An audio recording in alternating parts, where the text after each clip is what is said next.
everybody. I'm Dr. Greg Sloop, and it's time for Live at 5 on this Wednesday. And this is March 3rd, 2024. Hope you've had a wonderful day so far. We're continuing our look at pivotal scriptures from the Old Testament. We're up to Genesis chapter 8, and we're looking at the passage where Noah is delivered from the flood. We've read about him building the ark. We've read about the actual flood happening, and now we're talking about what happens once the 40 days of the flood came to an end. Verse 1 of Genesis chapter 8 reads, "Then God remembered Noah and every living thing and all the animals that were with him in the ark. And God made a wind to pass over the earth, and the waters subsided." Now that's the short version. "The fountains of the deep and the windows of heaven were also stopped, and the rain from heaven was restrained." So the waters from the fountains of the deep and from heaven ended at that moment. "And the waters receded continually from the earth, and at the end of the 150 days, the waters decreased. Then the ark rested in the seventh month." Now you might remember that the flood started, the rains fell starting in the second month. So we're now in the seventh month, 5 months later. That's 150 days. "The 17th day of the month on the mountains of Ararat." So the mountains began to appear, and the waters decreased to the point that the actual ark settled on one of the peaks or valleys in the mountains of Ararat. So that's 150 days. "And the waters decreased continually until the 10th month." We started in the second, now we're to the 10th month. "And in the 10th month, on the first day of the month, the tops of the mountains were seen." So I guess Ararat was visible, and it settled down on Ararat. But the rest of the mountains in the area were not visible until the 10th month.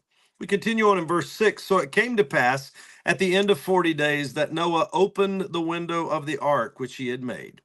Then he sent out a raven, which kept going to and fro until the waters had dried up from the earth. He also sent out from himself a dove to see if the waters had receded from the face of the ground. But the dove found no resting place for the sole of her foot, and she returned into the ark to him, for the waters were on the face of the whole earth. So he put out his hand and took her and drew her into the ark to himself. And he waited yet another 7 days. And again he sent the dove out from the ark. Then the dove came to him in the evening, and behold, a freshly plucked olive leaf was in her mouth. And Noah knew that the waters had receded from the earth. So he waited yet another 7 days and sent out the dove, which did not return again to him any more. And it came to pass in the 601st year, the next year, in the first month." So we've gone from the second month of the year 600 to the first month of the 601st year, which is about 11 months in the Jewish calendar. "And in the second month, on the 27th day of the month, the earth was dried." So 11 months, Noah and his wife and his three sons and their wives and all these animals shared the space in the ark.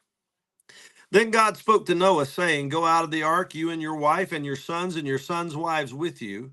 Bring out with you every living thing of all flesh that is with you, birds and cattle, and every creeping thing that creeps on the earth, so that they may abound on the earth, and be fruitful and multiply on the earth." So Noah went out, and his sons and his wife and his sons' wives with him. Every animal, every creeping thing, every bird, and whatever creeps on the earth, according to their families, went out of the ark. We'll talk a little bit about the covenant between God and Noah, the Noahic covenant, tomorrow. But for today, I want us just to recognize the fact that God warned Noah about the flood. He told him how to be spared from the flood. He built that ark, like we talked about yesterday, for his family. Our homes are like arks. We build a place where our families can be safe and can find God and be protected from the world. And then when the flood ended and when the waters receded, sometimes it takes a while.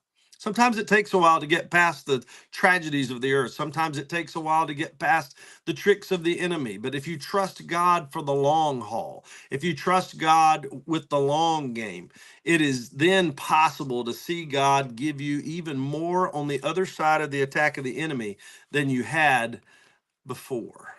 So trust God. That's the key. Trust God. If you've protected your family and your family decides they're not doing right, a member of your family, don't give up on them. Trust God that because of what you have provided for them in the form of an ark, they'll be saved, they'll be preserved, and they'll be able to come back strong on the other side of their situation. I think that is the way to look at this story and see what it can mean for us today. I hope this has blessed you somehow. It's blessed us to bring it to you, and it's our honor to do so each and every day, Sunday through Friday each week. We'll be back tomorrow, of course. Thank you to those of you who have hopped on with us here today. Good to see Gene Goodman and Sharon Noblet and any others that are on here with us that haven't put your name up on the board. Thank you so much. It's our pleasure to see you each and every day, and I hope to see you again every day the rest of this week through Friday. Spend some time with God every day in the Word of God and prayer. It's the best thing you'll do all day, and it'll help you understand things like when God delivered Noah from the flood. What a blessing that was. Please know we love you and we're praying for you, and I look forward to seeing each of you again tomorrow live